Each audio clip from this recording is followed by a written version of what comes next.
In the 1960s, Greater London Council would come up with a road building scheme that would nearly change London forever. Known as the London Ringways project, it was a scheme designed to deliver several motorways and A roads in and around the capital city. Famously, this huge-scale infrastructure building plan was cancelled because in order to achieve it would have meant the demolition of half of London, and the costs escalated to beyond what was sensible. However, despite the cancellations, they did manage to build some of it as well as a few other things, so welcome to the secrets of London's lost motorways.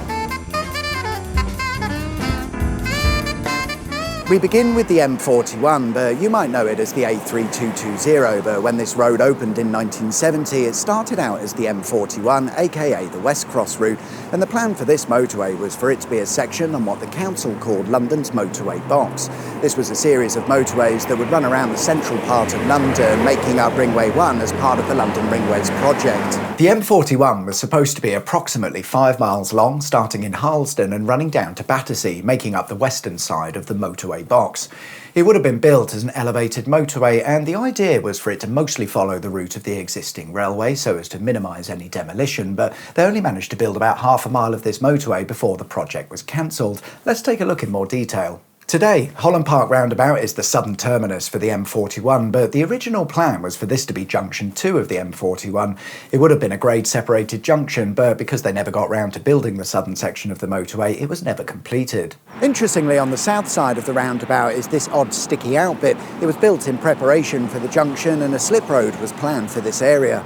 On the other side of the roundabout today, we notice a lot of space and extra tarmac, not really doing a lot, but when the motorway was open, it would have utilised this space with extra lanes and a hard shoulder. A quarter mile up from Holland Park Roundabout is a more modern addition to the M41 by way of a junction. Originally, this wasn't supposed to be here, but in the 1990s, a shopping centre was constructed and many changes occurred to the M41 because it was around this time that the M41 was downgraded from a motorway to become the A3220. Gone was the 3 lanes and hard shoulder, and now just a 2-lane A road. As for the junction, this is interesting actually because when they built it they had no space to play with at all, but because the road was narrow to 2 lanes in each direction, this created just enough space to be able to squeeze it all in, so the junction was built on top of what used to be bits of the M41. But why was the motorway downgraded in the first place? Surely it could have been left as a motorway even if they added a new junction.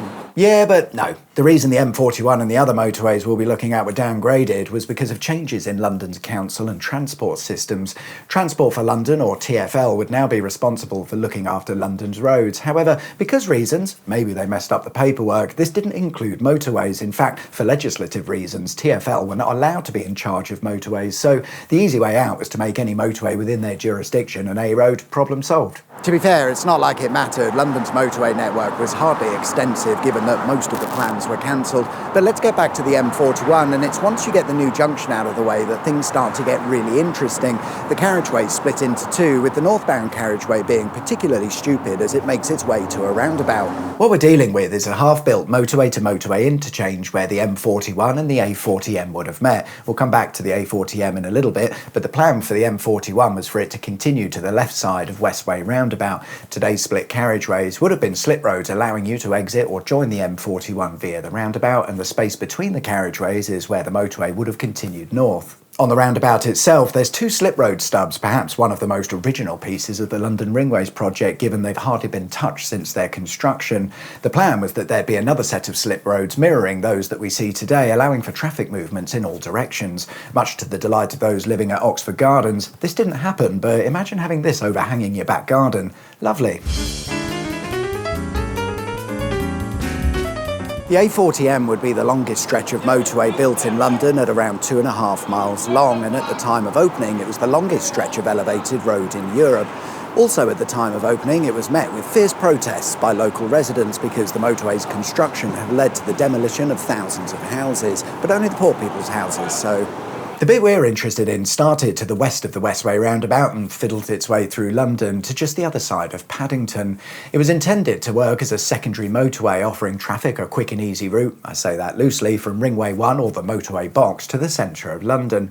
However, interestingly, the A40M was a planned motorway from a previous era. It wasn't actually part of the Ringways plan, which might be why it was actually built. Either way though, it was later incorporated into the Ringways plan. It's no longer a motorway for the reasons we mentioned earlier with TfL, however, it does remain mostly as per its original construction, offering an insight into the horrors that would have been should they have finished the ringways project, and in fact, the negative reaction to the A40M was a major contributing factor to the ringway project's overall cancellation.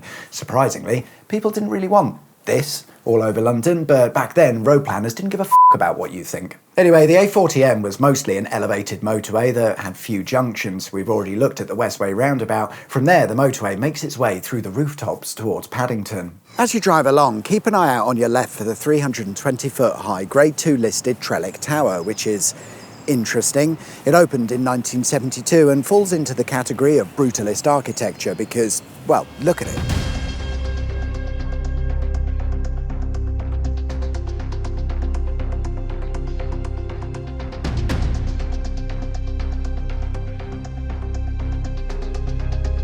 When it was completed, high-rise buildings such as this had already fallen out of popularity with residents, and the building attracted crime, quickly falling into a poor state.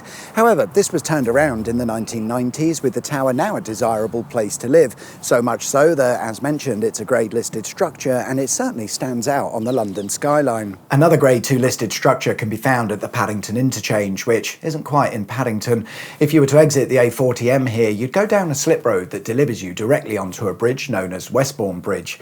It was built in the early 1900s by the Great Western Railway to carry the road over their railway line, and today the only way to travel south on the bridge is via the A40M. A similar bridge can be found nearby, and it's interesting because it serves only as a slip road for the A40M, featuring a near enough 90-degree angled turn, which by today's design standards would probably be described as suboptimal, but there's not really a lot we can do about it given the tiny amount of space available to build the motorway. As we approach the end of the motorway, it crosses over a canal on a bridge, but what you might not notice whilst driving along is that it's actually a dual-tier bridge, or maybe it's just two bridges stacked on top of one another, but either way, on the lower bridge the A404 crosses the canal, and on the upper bridge the A40M. Whilst we're in this area, let's take a look at the Battleship building. You can't really miss it from the motorway, and indeed the building gets its name based on it looking a bit like a ship. It was built in 1969 and was originally part of a British Rail maintenance depot, of which there's nothing left today because it's all been redeveloped, apart from this building, which by the 1990s was in a sorry state,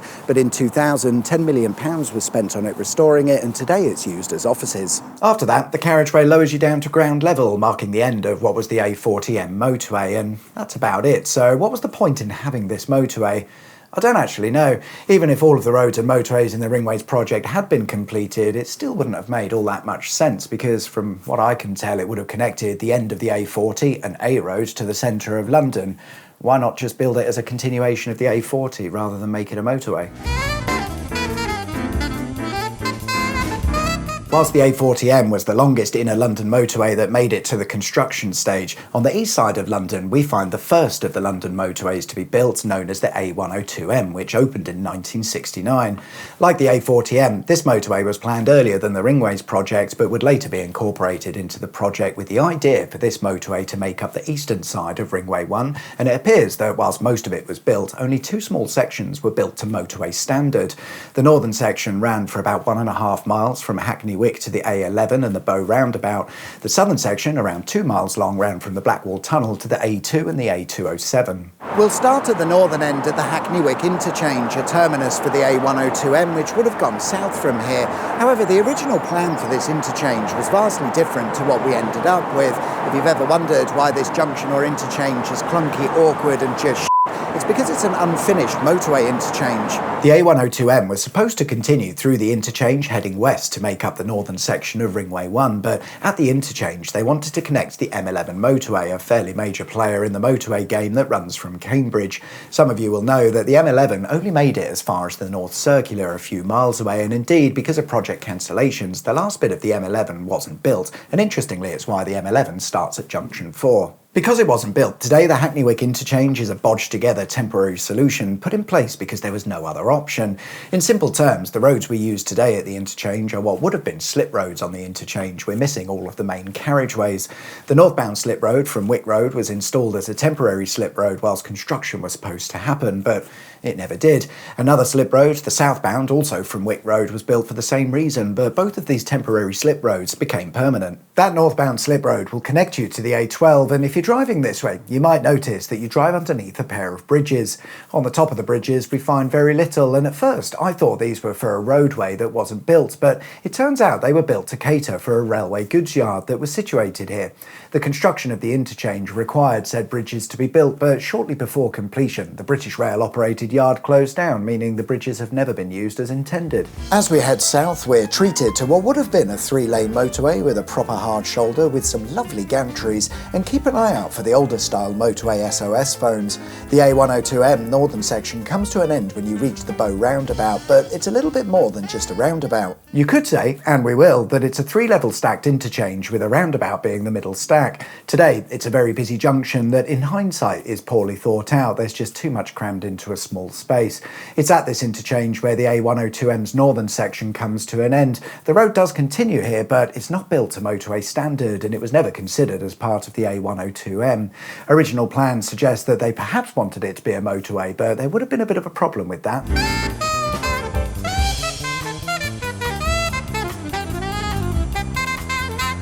The Blackwall Tunnel. It wasn't built to motorway standard, nor was it ever going to be a motorway, and this means that even if they had wanted to build more motorway, this tunnel would have spoiled everything.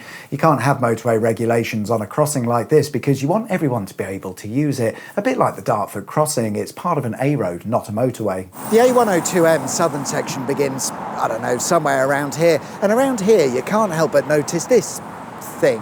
It's known as the Greenwich Optic Cloak, and it's a very good way to get around planning permission. The building it's attached to is a low-carbon district heating plant. Very nice. It'll provide heating for 15,000 homes, but the design of such facilities requires some 50-metre high chimneys, and since people are a bit precious about the view of the London skyline, they weren't allowed to be installed. Sorry, did I say 50-metre high chimney? No, silly me, what I meant was 50-metre high art installation. Sure, the chimneys are encased within, but it's now a piece of art, and as a result, this is acceptable and it was allowed to be built.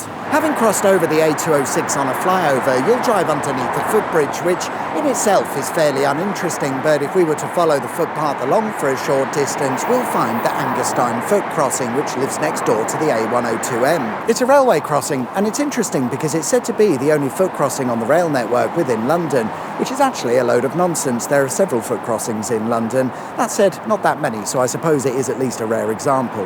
The last proper junction on the A102M southern section is at the Sun in the Sands roundabout, named after a pub that used to be situated at the junction. Well, it is still there, but it's soon to be converted to luxury flats.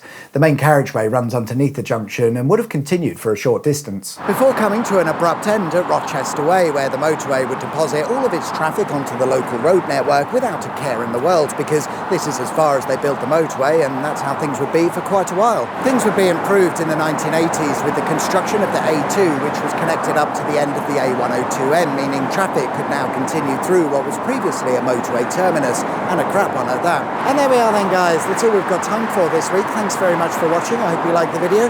If you did, there is of course a button specifically for that, and if you haven't subscribed already, please consider doing so. That'd be wicked sweet awesome. Enjoy the rest of your week, whatever it is you get up to. My name's John. You've been watching Auto Shenanigans, and I'll see you guys next time. Take care. Bye-bye.